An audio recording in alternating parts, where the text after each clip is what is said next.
bibigay namin yung tanong, yung first, yung red, 30 seconds, tapos dire-diretso na yung, wala na kayong 30 seconds yung tatlo kasi maririnig nyo naman na eh.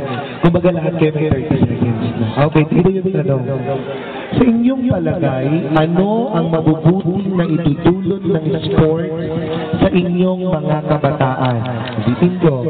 Sa inyong palagay, ano ang mabubuting na itutulot ng sport sa inyong mga kabataan? Makain na kagad. 30 seconds muna. Mag-isip ko muna.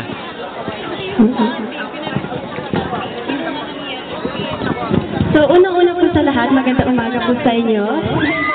So, sabi ko po, ng pinaka-importante pong factor sa pag-ibig sport na dapat meron tayo lahat sa kabataan ay dapat ang unity and camaraderie i-promote sa ating youth dahil yun ang nagpapa-unite sa ganda natin ay maging maganda kinabukasan na at yung overall personality natin ay maganda dahil meron tayong unity sa isa't isa. Ayun lang po. Thank you. Vivian. Good morning, ladies and gentlemen.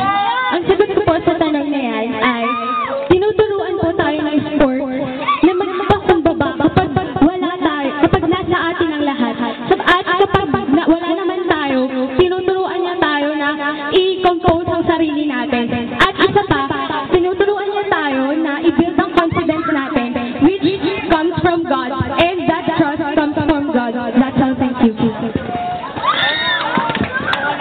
Answer to this question is, ang sport ay isang napakahalaga para sa iyo. Unang-una, dahil tinutulungan tayo nito na maging confident.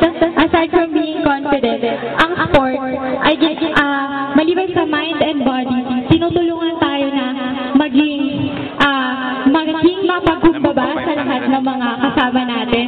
At ang youth, bilang isang youth, dahil nga masigla tayo, ang sport ay ang isa sa mga pinaka-good sources of fun and enjoyment. Yun lang po. Again, good morning, judges, and good morning, all! Go Yellow! Well, sport, aside from promoting physical fitness and physical well-being, which are vital to our health, they provide key principles such as sportsmanship,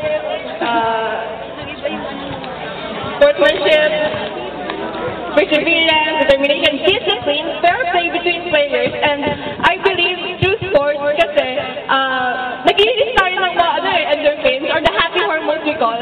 Kaya pag nag-prepare tayo ng sports is nagiging masaya tayo. We attain self-achievement, and pag masaya tayo, naiiwasan natin yung mga bisyo, yung mga kabataan kasi alam naman natin nalulungkot na sila sa bisyo, di ba? Kaya pag may sports tayo, nagiging dream tayo, and we attain self-achievement to ourselves. That's all. Thank you. Okay. A-announce na. Okay, a-announce na. Thank you. Tawagin mo ulit yung escort. Okay. Ayan. Thank you. Wala kayo, Alex. Dala kayo. May we call on the escort of blue, red, green, and yellow team. Nasaan kayo? Yung mga audience, maalis na. Lahat po sana ay bumalik dito sa court para po sa announcing ng biggest delegation, most unified, at ng cheer and yell. Oy, lahat kayo, bumalik! Pakitawag po yung mga katin nyo na bumalik po dito sa court para po sa awarding. Please and thank you po. Sa Richard na mag-a-announce. Yung mga partner nyo. Magbigay ka ng down.